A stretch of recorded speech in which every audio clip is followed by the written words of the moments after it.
एक घर में 3 भाई और एक बहन थी। बड़ा और छोटा पढ़ने में बहुत तेज थे। उनके माँ बाप उन चारों से बेहद प्यार करते थे, मगर मझले बेटे से थोड़ा परेशान से थे। बड़ा बेटा पढ़ लिख कर डॉक्टर बन गया, छोटा भी पढ़ लिख कर इंजीनियर बन गया, मगर मझला बिल्कुल आवारा और गंवार बन के ही रह गया। सबकी शादी हो गई। बहन और मझले को दोनों भाइयों ने लव मैरिज की थी।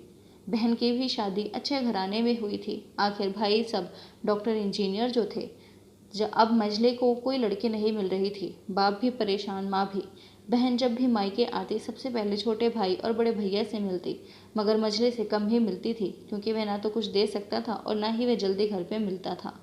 वैसे भी दिहाड़ी मजदूरी करता था, पढ़ नहीं सका तो नौकरी कौन देता।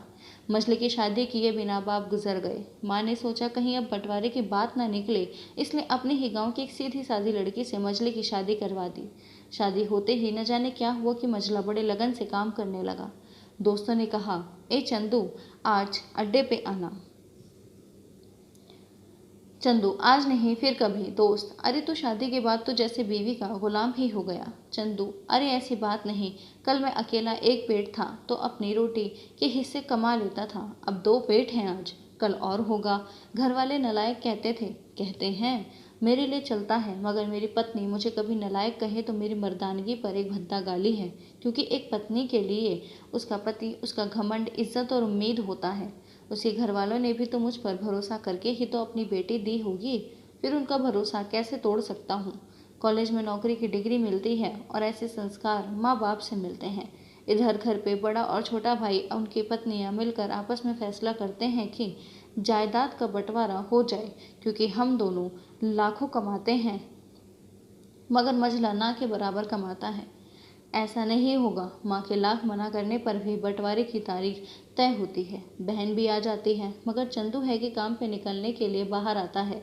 उसके दोनों भाई इसको पकड़कर भीतर लाकर बोलते हैं कि आज तो रुक जा, बंटवारा कर ही लेते हैं। वकील कहता है ऐसा नहीं होता, साइन करना पड़ता है।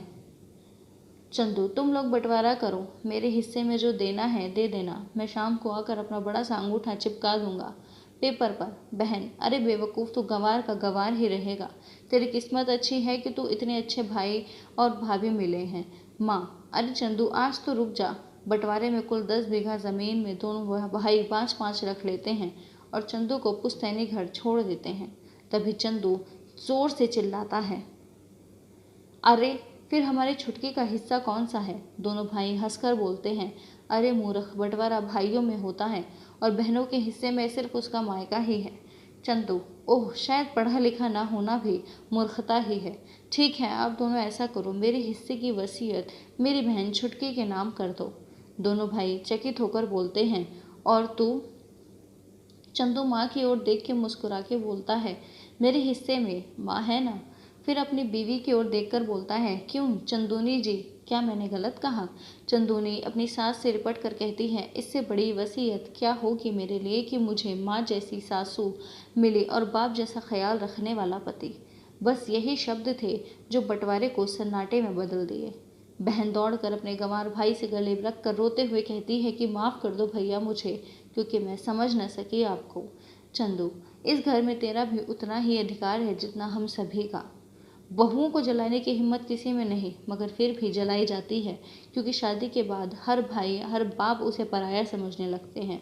मगर मेरे लिए तुम सब बहुत अजीज़ हो, चाहे पास रहो या दूर।